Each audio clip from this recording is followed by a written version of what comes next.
Salut tout le monde, c'est Victor pour Footpack. Aujourd'hui, on se retrouve pour un test spécial, non pas d'une, mais de deux paires de crampons, Kipsta Viralto 3 et Kipsta Viralto 4. Et dans cette vidéo, on va voir si Kipsta est toujours le roi du rapport qualité-prix. C'est parti.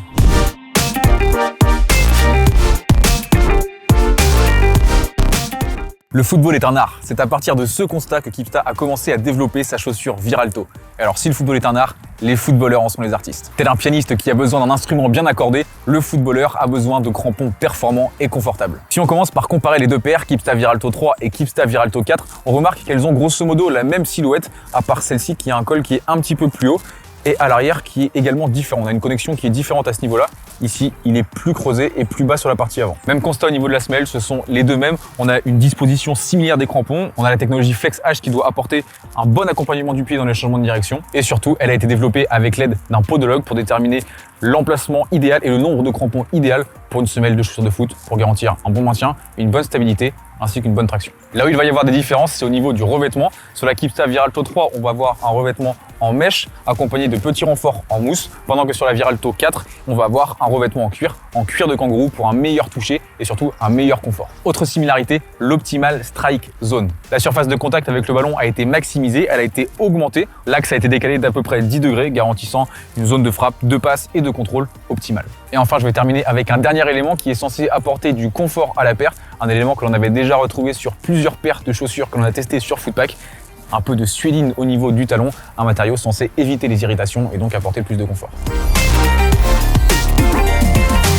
Une fois au pied, les premières sensations sont très bonnes et encore une fois, je suis vraiment bluffé par la capacité de Kipsta à proposer des chaussures aussi confortables à des prix aussi dérisoires, j'ai envie de dire.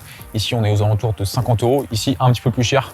Normal, vu que c'est du cuir, on va être aux alentours de 70 €. Vous le savez, si vous nous suivez régulièrement sur Footpack, j'ai l'habitude de tester toutes les chaussures et toutes les gammes de 50 à 250, voire jusqu'à 300 €. Et très honnêtement, il n'y a aucun concurrent direct. Les premiers concurrents qui vont être capables de challenger en termes de prix, ça va être Puma avec leur gamme .3, on va être aux alentours de 80 €. Mais à ce prix-là, Kipsta n'a aucun concurrent. Même constat ici, si vous aimez le cuir, si vous aimez le toucher et le confort qu'apporte le cuir, à 70 €, c'est cadeau. Petit bémol quand même, sur cette première version, j'ai ressenti une douleur ici. Pas forcément une douleur, c'était plus une gêne d'ailleurs.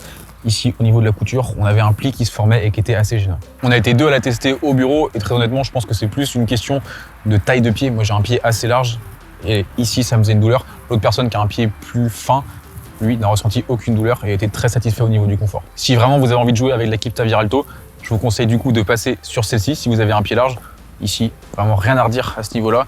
Pas de gêne à ce niveau-là, c'est plus lisse, les plis sont plus naturels et au niveau du toucher, ça se ressentira également. Autre gêne que j'ai ressenti, c'est au niveau du talon. Alors en effet, cette zone en suédine protège des irritations.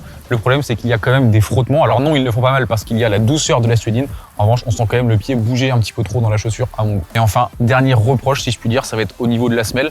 On n'a pas une semelle rigide, la semelle est vraiment très flexible, ça c'est hyper intéressant. En revanche, à l'arrière du pied, on a une semelle, je trouve, qui est un petit peu dure et on la sent assez au niveau du talon, sur les gros appuis notamment. En résumé, pour le confort, sur des chaussures à ce prix-là, il n'y a quasiment rien à redire. On est largement sur un 9 sur 10, voire même plus. J'enchaîne avec le toucher de balle, là encore c'est bluffant. Même si les chaussures sont un peu plus lourdes, ça reste vraiment très fin. Quand je dis un peu plus lourd, on les a pesées, celle-ci fait 280 grammes, celle-ci 300. C'est quand même plus lourd que les autres chaussures du marché. Personnellement, moi c'est pas un élément qui m'a perturbé, je suis quasiment pas sensible au poids d'une chaussure. Et je vous le dis, une fois au pied, je ressens pas du tout la différence de poids. Elles ont quand même la particularité d'être très fines. Quand on est sur une chaussure en cuir, vous le savez, le toucher de balle, c'est un des points forts du cuir. On ressent vraiment bien le ballon. Sur celle-ci, même chose. Seul reproche que je vais pouvoir faire à celle-ci, malgré le fait que pourtant on ait un peu de relief qui vient apporter du grip, je trouve qu'on en manque un petit peu, que la surface est un peu trop lisse et que le ballon a tendance à trop glisser sur le pied. Sur ces deux paires, on retrouve une chaussette en knit, quelque chose qui va venir apporter cette sensation seconde peau, cette sensation très près du pied. Alors c'est pas aussi marqué que sur des chaussures par exemple à 200 €, voire à 150 €, mais c'est très agréable.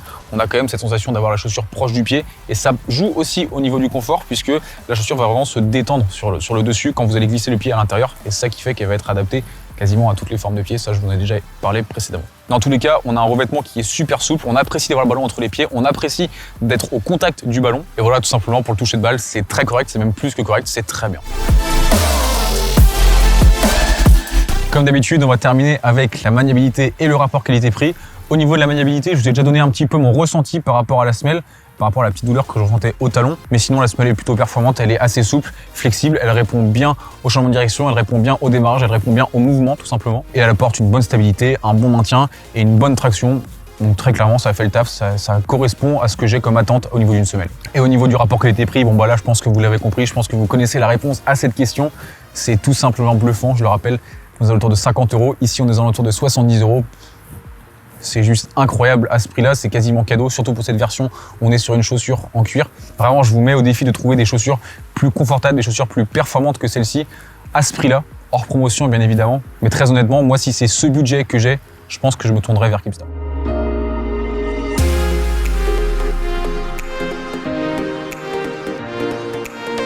En résumé, vous l'avez compris, très bon confort, très bon toucher de balle également. Je pense que c'est pas pour rien qu'il y a des joueurs de Ligue 1 qui jouent avec cette paire. On a Cahuzac et Lecas notamment qui jouent avec cette paire au RC Lens. Encore une fois, ça démontre le très bon travail que réalisent les équipes de Keepstar et de Decathlon depuis plusieurs années. Voilà, on arrive déjà à la fin de cette vidéo. J'espère que celle-ci vous a plu. Comme d'habitude, n'hésitez pas à réagir dans les commentaires, mettre un petit pouce bleu, vous abonner si ce n'est pas déjà fait. Et on se retrouve la semaine prochaine pour une nouvelle vidéo. Salut!